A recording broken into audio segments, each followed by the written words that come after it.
সকাল থেকে দুনিয়া নেই। শ্রদ্ধা নেতৃবৃন্দ বক্তব্য রেখেছেন, আমি বক্তব্য রাখবো না, দুটি কথাই বলবো। আগামীকাল 12ই এপ্রিল ব্রাহ্মণবাড়িয়া জেলা বিএনপি অঙ্গ ও সহযোগী সংগঠনের 14টি ইউনিটের সকল নেতা কর্মীদেরকে সাথে নিয়ে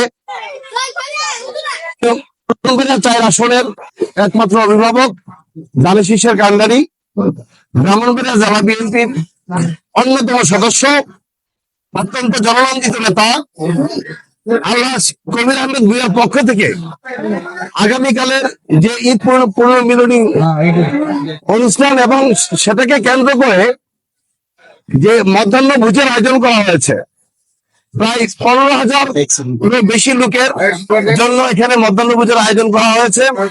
এটি আসলে আমি যদি এক কথায় বলতে চাই, আমার রাজনীতির বয়সে আমি 1991 নির্বাচনী গণমিছিল থেকে আমার রাজনীতি সর্বপ্রথম শুরু, সেই থেকে এই পর্যন্ত আমি বিএনপির কোন নেতাকে এইভাবে নেতা কর্মীদের প্রতি, দলের কর্মীদের প্রতি আন্তরিকতা ভালোবাসা প্রকাশ করতে আমি অতীতে কখনো দেখি নাই। ঠিক, এটা সারা বাংলাদেশ জাতীয়তাবাদী দলের জন্য, দলের নেতৃবৃন্দদের জন্য একটি উদাহরণ।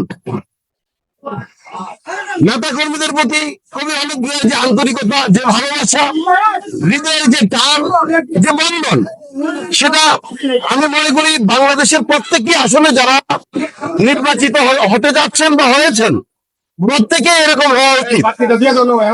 শুধু আগামীকালকে মধ্যভোজন নয়, 18 সালের নির্বাচনের পর থেকে কবির আহমেদ ভূঁইয়া এই ব্রাহ্মণবাড়িয়া প্রত্যেকটা ইউনিটের নেতা কর্মীদের দুর্দিনে যেভাবে তিনি পাশে থেকেছেন, যেভাবে সকলকে উনি আগলে রেখেছেন, উনি যেভাবে ব্রাহ্মণবাড়িয়ার রাজনীতির মাঠকে গরম রেখেছেন, নেতা কর্মীদের জেলে, মামলায়, মোকদ্দমায় সবকিছুতে যেভাবে পাশে রেখেছেন, এটি সত্যি একটা দৃষ্টান্ত স্থাপন হয়েছে ইতিমধ্যে।